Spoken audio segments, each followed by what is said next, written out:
Howl for Carl Solomon. I saw the best minds of my generation destroyed by madness, starving, hysterical, naked, dragging themselves through the Negro streets at dawn looking for an angry fix. Angel-headed hipsters burning for the ancient heavenly connection to the starry dynamo in the machinery of night, who, poverty and tatters and hollow-eyed and high, sat up smoking in the supernatural darkness of cold water flats, floating across the tops of cities, contemplating jazz, who bared their brains to heaven under the L and saw Mohammedan angels staggering on tenement roofs, illuminated, who passed through universities with radiant, cool eyes, hallucinating Arkansas and Blake light tragedy among the scholars of war, who were expelled from the academies for crazy and publishing obscene odes on the windows of the skull, who cowered in unshaven rooms in underwear, burning their money in wastebaskets and listening to the terror through the wall, who got busted in their pubic beards returning through Laredo with a belt of marijuana for New York,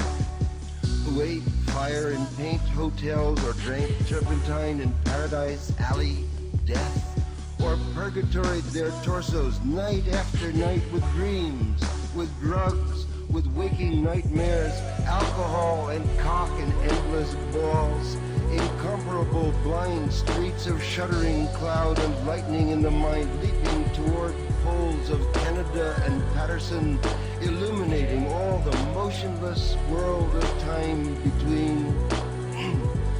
peyote solidities of halls, backyard green trees, cemetery dawns, wine drunkenness over the rooftops, storefront boroughs of tea-head, joyride, neon, blinking traffic light, sun and moon and tree vibrations in the roaring winter dusks of Brooklyn, ashcan rantings and kind king light of mind, who chained themselves to subways for the endless ride from Battery to Holy Bronx on Benzedrine, until the noise of wheels and children brought them down, shuddering, mouth-racked and battered, bleak of brain, all drained of brilliance in the drear light of zoo, who sank all night in submarine light of Bickfords, floated out and sat for the stale beer afternoon in desolate fugazis, listening to the crack of doom on the hydrogen jukebox, who talked continuously 70 hours from park to pad to bar to Bellevue to museum to the Brooklyn Bridge, a lost battalion of platonic conversationalists jumping down the stoops, off fire escapes, off window sills, off Empire State, out of the moon, yakety-yakking, screaming, vomiting, whispering facts and memories and anecdotes and eyeball kicks and shocks of hospitals and jails and wars, whole intellects disgorged in total recall for 7 days and nights with brilliant eyes, meet for the synagogue cast on the pavement, who vanished into nowhere, Zen, New Jersey, leaving a trail of ambiguous picture postcards of Atlantic City Hall, suffering eastern sweats and Tangerian bone grindings and migraines of China under junk withdrawal in Newark's bleak furnished room, who wandered around and around at midnight in the railroad yard, wondering where to go and went, leaving no broken hearts, who lit cigarettes in boxcars, racketing through snow toward lonesome farms in grandfather night,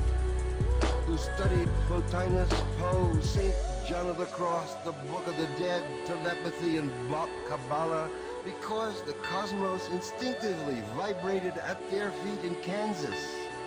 who roamed it through the streets of Idaho, seeking visionary Indian angels who were visionary Indian angels, who thought they were only mad when Baltimore gleamed in supernatural ecstasy, who jumped in limousines with the Chinamen of Oklahoma on the impulse of winter, midnight, streetlight, small town, rain, who lounged hungry and lonesome through Houston seeking jazz or sex or soup,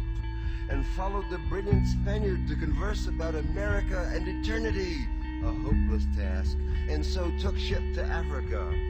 who disappeared into the volcanoes of Mexico, leaving behind nothing but the shadow of dungarees and the lava and ash of poetry scattered in fireplace Chicago,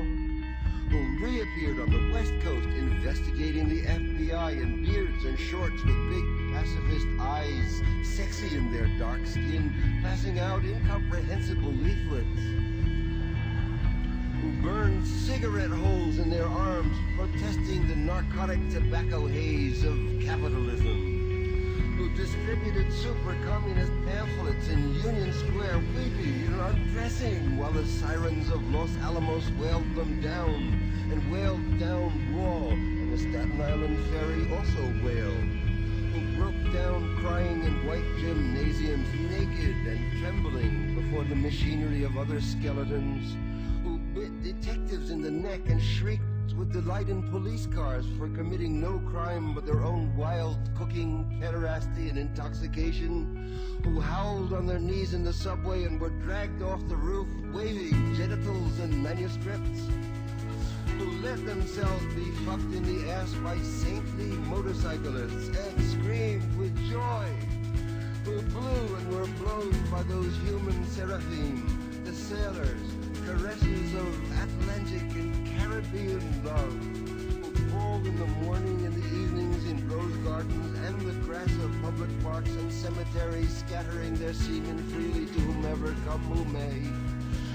who hiccuped endlessly trying to giggle but wound up with a sob behind the partition in a Turkish bath, and the blonde and naked angel came to pierce them with a sword,